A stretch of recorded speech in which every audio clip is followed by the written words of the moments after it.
A Plaguelands Media production. Hey everyone, this is Hugh from Plaguelands Media bringing you another graphic novel review today, so cheers.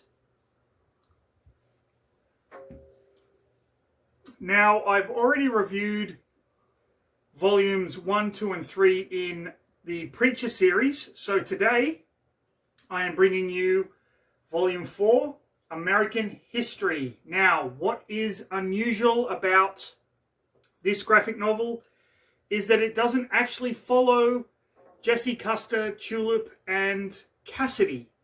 If you don't know who they are, please go back and watch the previous videos.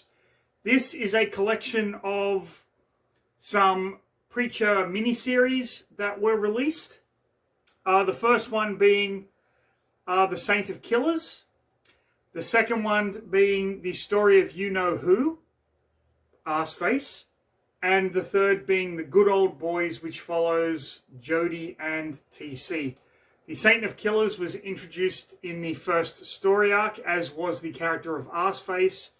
And Jody and TC were kind of introduced when Jesse was taken back to his ancestral home to reunite with his grandmother. Now you can tell from the cover, it's freaking awesome, and from the back of the book that this is going to be one hell of a ride. And I can tell you now, yes it is. Instead of the good, the bad and the ugly, it says the bad, the worse and the ugly at the top. This was very poignant in a lot of places. It was heartfelt. And when you get to the story of the Good Old Boys, it was just fucking hilarious and disgusting all at the same time. What you would expect from Garth Ennis. Steve Dillon does not do the art, but that does not make the stories any less freaking awesome. We just get a bit of backstory to characters that, if you've been following the Preacher series, you have already been introduced to. So, let's just get right into the next episode of Read a fucking book. Read a fucking book. Read a fucking book. People. So this is volume 4 of Preacher, Ancient History. As you know from the introduction, we are dealing with kind of character backstories in this one, starting off with the Saint of Killers.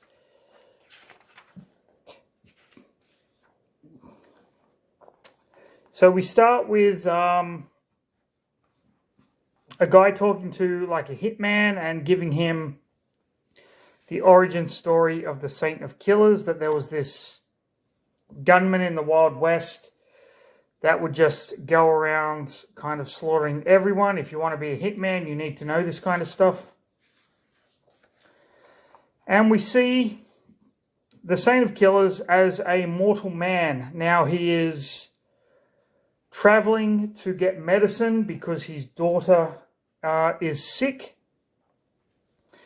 And then we see the McCready gang led by Gumbo McCready.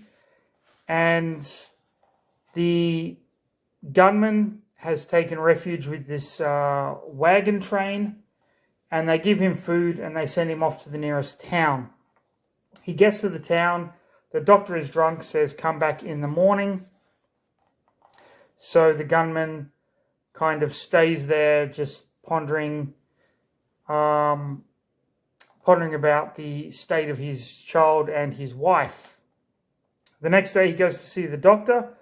The doctor says it'll take about an hour to make the medicine.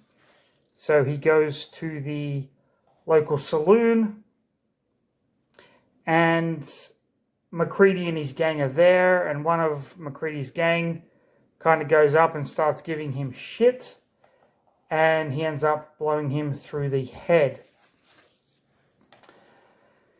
He doesn't want any trouble. He's just there to get the medicine, but McCready kind of asks him to join the gang, and he declines. He gets the medicine and he leaves town. On the way back to his wife and daughter, he finds the wagon train that had helped him out with food and hospitality, and they have been slaughtered by Gumbo McCready, who is a complete and utter psychopath. He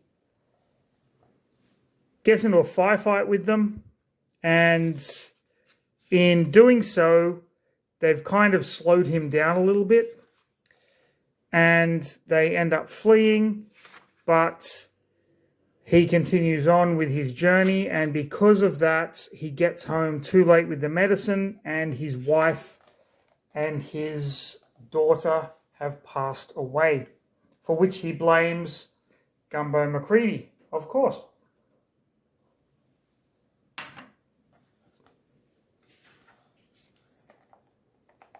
He hunts them down. He kind of rides through the night. And then we get a little bit of a flashback as to how he met his wife. She was captive from some Indians and or Native Americans, sorry. And he rescues her and takes her back to her brother, who was worried about her, but her brother recognizes him as the killer that he is. Apparently in Gettysburg, he slaughtered a whole bunch of people.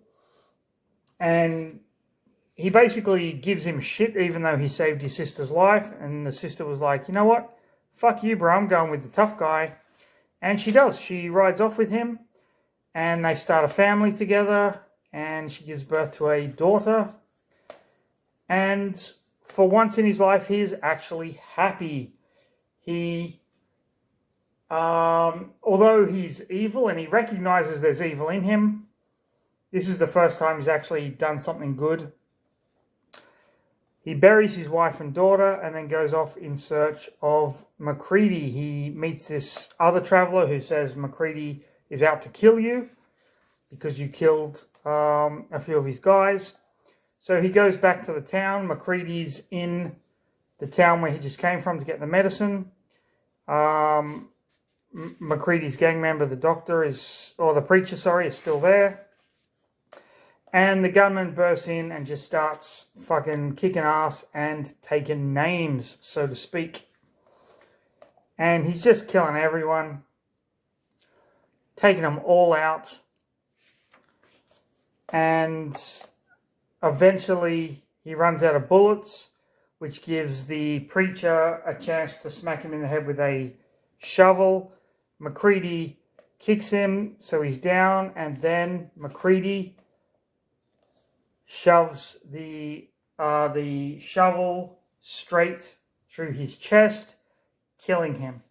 But do you really think he's dead? This is the fucking saint of killers. Come on. The rage in his heart is so great at this point that if it wasn't for McCready's gang attacking that wagon, he would have gotten home in time with the medicine. So he knows who he has to kill. The cover for number 3 sees the gunman riding through hell with the souls of all the people that he has killed following him. Then we come to meet the Angel of Death and Satan, and they're playing poker. And the dialogue here is supremely funny because Satan keeps losing. It's just really great. The Angel of Death doesn't want to be the Angel of Death anymore. He doesn't think it's fair. The gunman is being confronted by all these demons and he's just taking them out. And the further he rides into hell, hell stops being hot and starts being cold. And this kind of freaks out Satan a little bit. And Satan kind of wants to know what is causing this. Because if the fires of hell go out, then that's it. It's all over. And he stalks the gunman down and confronts him and is basically, this is ridiculous. You're the one causing this. I'm going to fucking kill you. And he goes to rip his heart out. But the gunman's heart is so cold that it actually burns Satan. So Satan decides to torture him. He ties him up to this archway and just flays him until there's kind of nothing left. And he can't understand why this guy's heart is so cold. It should have broken by now, but there's so much rage and hate inside of him that there is nothing that Satan can actually do. The angel of death comes and gives the gunman a proposition. How would you like to be basically the saint of killers? Take my job away from me. I don't want to be the angel of death anymore. And the gunman kind of agrees. As he's leaving hell, Satan insults him, which leads the gunman to, or the new saint of killers, I should say, to basically kill Satan. And the angel of death is like, what the fuck have you done? You can't fucking kill Satan. And the saint of killers is like, well, I just did, so fuck you, buddy. We're back in the town where MacReady is holed up with the preacher. MacReady has had his arm or his hand severed, and he's just tormenting everyone. The doctor sees the saint of killers for the first time and realizes kind of what is going on. The saint of killers goes, and he has these new guns that have been forged by Satan that every bullet will hit every time you shoot, and he just takes out everybody. And it's all to get to MacReady, which he eventually does. And he just blows MacReady away. MacReady has been kind of going crazy over this whole incident. And then the Saint of Killers goes to his tomb to await the next time he will be reawakened, where we get this kind of montage of times when he has been summoned. And then we end with the kind of the bookend of the story where the old man who is telling the young hitman about the Saint of Killers kind of tells him what the score is. And that is the first story and the backstory of the Saint of Killers. I glossed over a lot. There's a lot of nuance in there, but you get the idea. Now we get the story of you-know-who, because obviously they can't put ass face on the cover, although they did, and you cannot tell me how awesome that fucking cover is. Immediately, we get a Forrest Gump reference. Now, I'm just going to throw this out there. I believe Forrest Gump was one of the most prolific serial killers in American film history. Now, why do I say this? He is sitting on a park bench giving people chocolates. Now, if anyone has ever seen the Halloween movies, we know that, especially Halloween 2, where you've got that kid who is running, the mother is running with the kid to the emergency ward, and he's got the bloody towel over his mouth to kind of insinuate that there was a razor blade in his candy. We don't know that these candies weren't poisoned. You are never told that in the movie of Forrest Gump. So for all we know, Forrest Gump was the most prolific serial killer in American history. He's just like, look at, spoiler alert here, The Usual Suspects. If you haven't seen it, jump about 20 seconds. Kaiser Soze. Come on. So all I'm saying is, there you go. But we get a Forrest Gump thing where Arseface is sitting on a park bench next to a drunk guy. And when the drunk guy sees him, he's like throwing up, like, dude, you are fucking hideous. And then Arseface, in his Arseface way, which is translated, is giving you his fucking story. So, he's a typical American teenage, I'm not going to say loser, because that's really kind of derogatory to he's just misunderstood. He likes his own stuff, and because his parents and because the people he goes to school with don't like the same stuff, he's pigeonholed in that fucking loser category, which is not right, because everyone has the right to like what they fucking like, even if people don't understand it.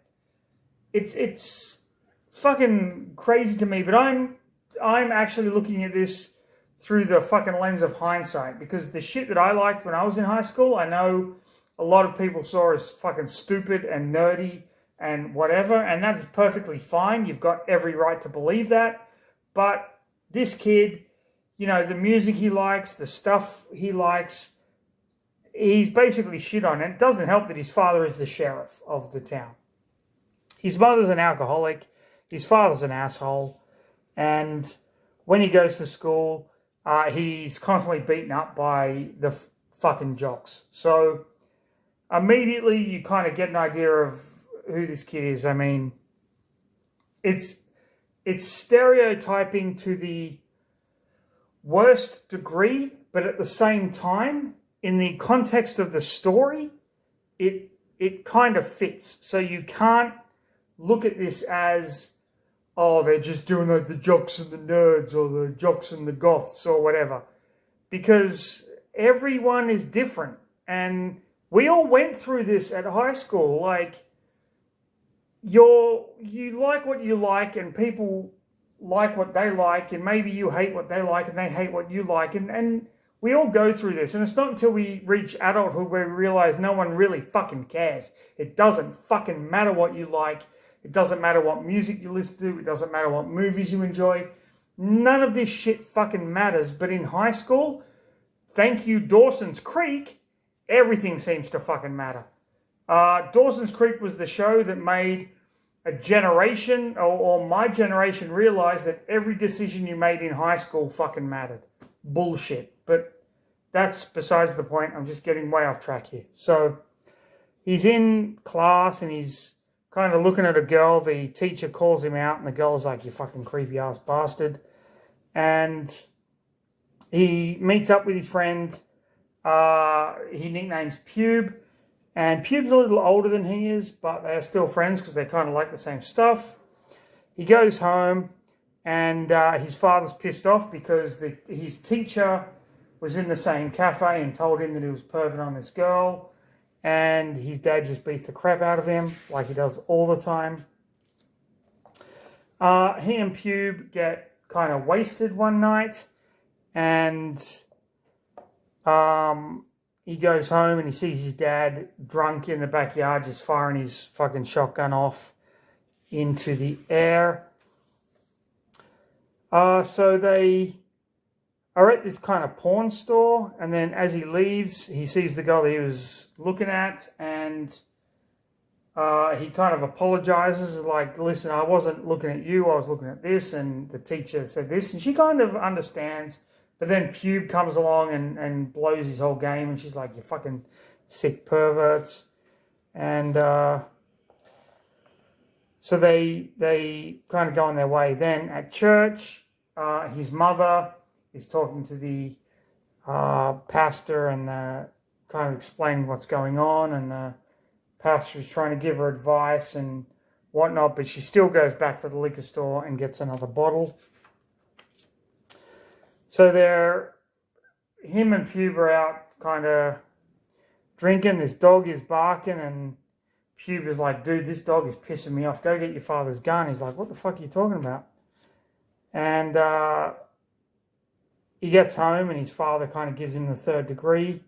Well, actually, sorry, he's going out. He's going to a concert, and his father gives him the third degree about who he's going to see, and basically tells him, listen, I pick up fucking kids all the time that are on dope and shit, and if I've got to pick up my son, it's a fucking embarrassment. You're a fucking embarrassment. Stop being a fucking embarrassment. I wish you were never born. Blah, blah, blah. Go fuck yourself. His father's a dick. They go to the concert, and he gets up on stage to stage dive, and no one catches him, and he smashes his face on the ground, so his nose is fucking bleeding. And his friend Pube is like laughing his fucking head off. And they snort some coke, and then they go back to his place, and the father's passed out. They take his gun because Pube wants to kill the dog that keeps barking at them, which he actually does, but let's not go there because I don't like that fucking shit. and he tries to take the gun back, but his father catches him with it. So after this, his father kind of beats the shit out of him. His mother really doesn't care, and he decides to move in with his friend Pube. Pube is living with his sister. He goes to the house with his stuff. Pube's sister is there. She's actually quite nice and treats him really well. They talk about Pube and laugh about his name and whatnot, and they kind of have this heart-to-heart conversation, and they get on really well until Sheriff Root comes in and drags him back home. The sister kind of realizes that there is some bad shit going on here, but she's kind of powerless to do anything about it, so she doesn't. Sheriff Root brings his son home, beats the ever-living shit out of him.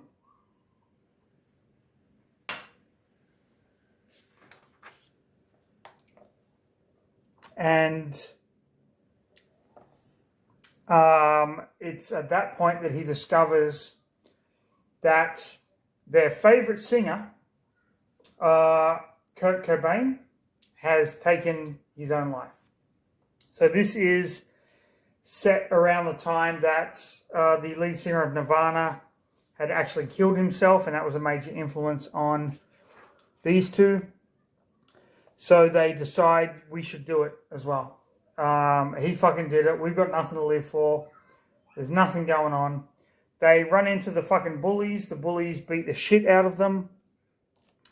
Even though Pube has a knife, the bullies kind of smack the crap out of him, and Pube is like, fuck this shit. We do every fucking day we get beaten up.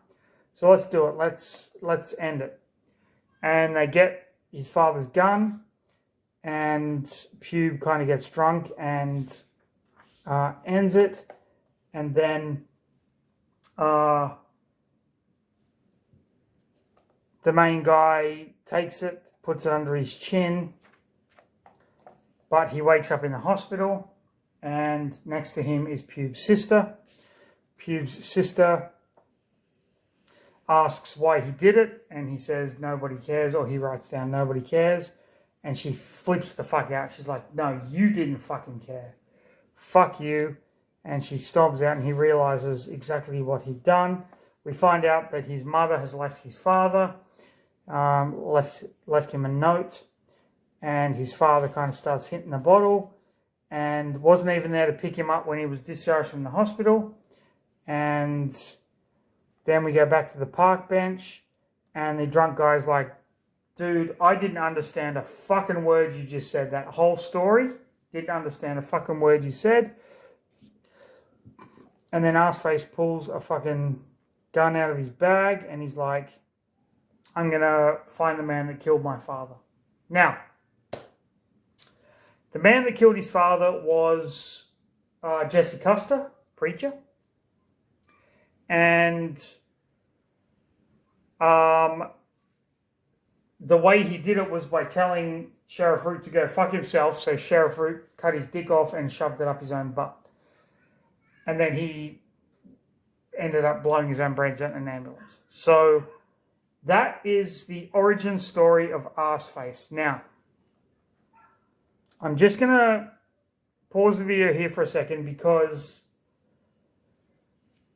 there's a lot to take in with this. A lot of people are going to say that is a stereotyping of teen angst. And in a way, it actually is.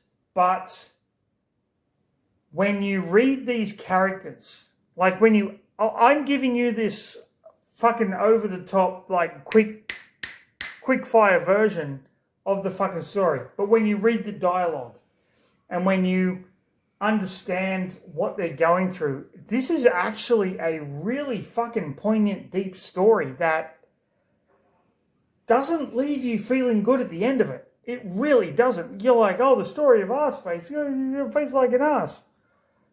It's really fucking messed up in so many ways. And again, that is the beauty of the writing of Garth Ennis.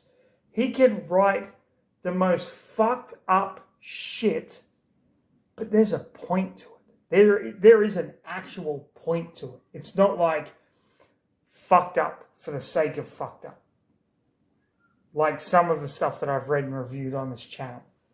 There is a purpose to it. And I will tell you now, for those of you that have watched this far and are like, I don't want to fucking go on, the story of Arseface is not over, and it does have a satisfying ending, a satisfying conclusion. Okay? All right, let's move into the good old boys. This is 80s action comedy at its fucking finest. This is a parody of those fucking movies that we all loved and watched as a kid, and it is just superb. And the reason why it is so fucking good is because the two main characters are fucked. They are completely and utterly fucked. If you've watched the review of Preacher Volume 2, Until the End of the World, you will know how fucked these characters are. But in this, they're the heroes. It's ridiculous. I honestly have no idea how Garth Ennis created two characters that are so reprehensible in so many ways and made them the actual heroes of a miniseries. It boggles my mind, and it's what cements Garth Ennis as one of the greatest comic book writers of the late 90s, early 2000s. I'm not familiar with any of his new stuff, so let's just move straight into this. We have Jody, we have TC, we have Tommy with an I, a gorilla, and some angry looking guy. And yes, they are all fucking part of this. So it starts with TC kind of fishing, Jody sitting back watching. TC's gonna have sex with the fish. And then we cut to this kind of helicopter crash. We've got this guy here who's a cop, and Tommy, who is a supermodel / lawyer. So immediately you've got these 80s action movie tropes coming in. He tried to save her life. She's pissed off that they're in the predicament they're in. She's got a tape that she shouldn't have that is going to bring down this kind of mafia guy. And they just argue the whole time as they're walking through this fucking swamp. She falls over. He goes to rescue her. She discovers he's got a boner and he's embarrassed about it. Like, this is just comedic gold right here. Jody and TC come to this guy who has this kind of fighting pit. And Jody has been beating everyone in the fighting pit. But this time, he's putting him up against an actual fucking gorilla. And Jody's like, all right, let's fucking go. Now we have...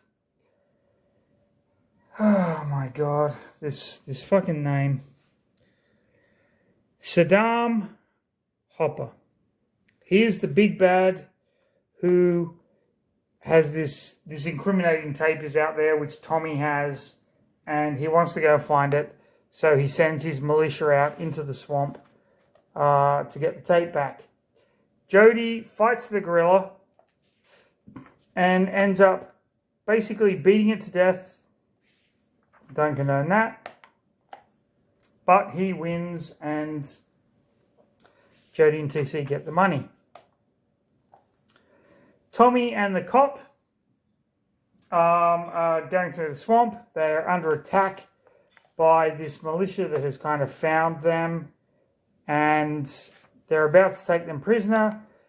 Jody and TC walking by realize, all right, what the fuck is going on here? The militia tell them to fuck off. They don't like that, so they take out everybody and rescue the cop and Jody, and they end up kind of going off with them.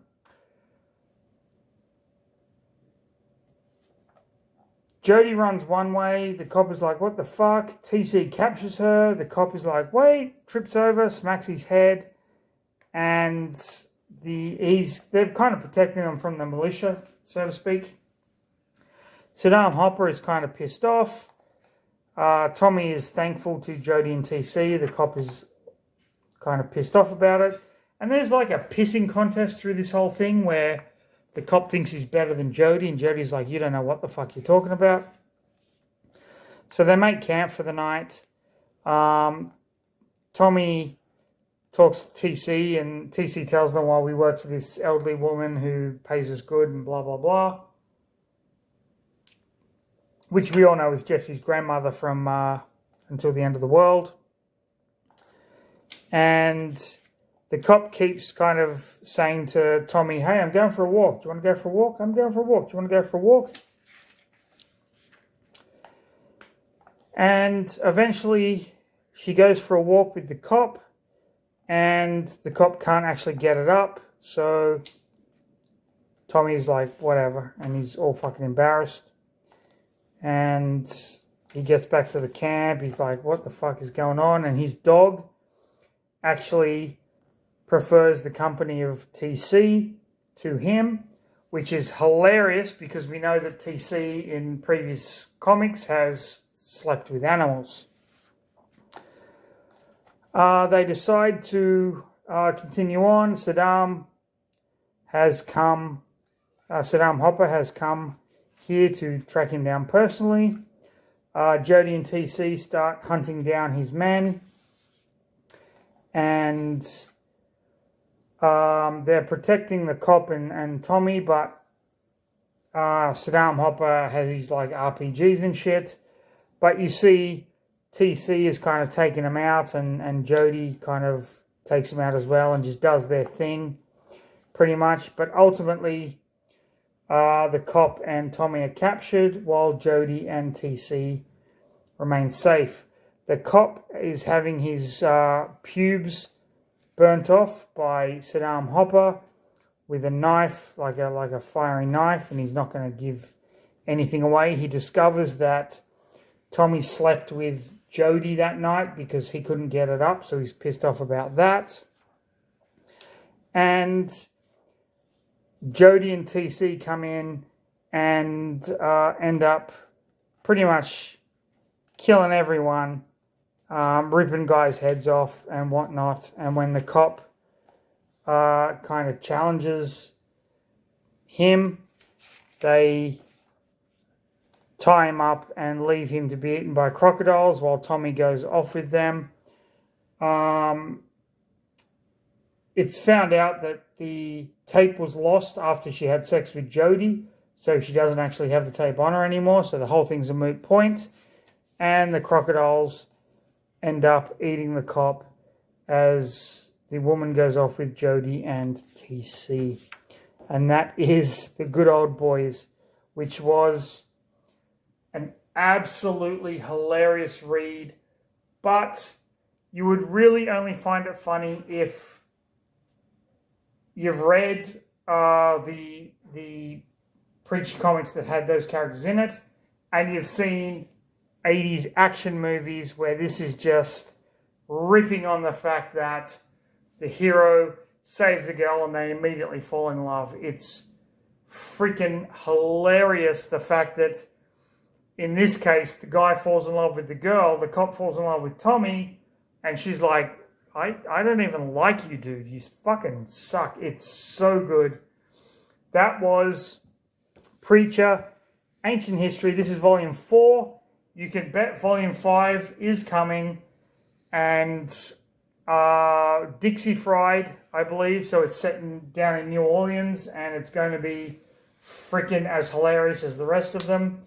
If you enjoyed the video, like, subscribe, leave a comment, hit the notification bell, do all that good stuff. But most importantly, Try and get some more subscribers. We are so close to 500. Hit 500, a review of the most offensive book ever written.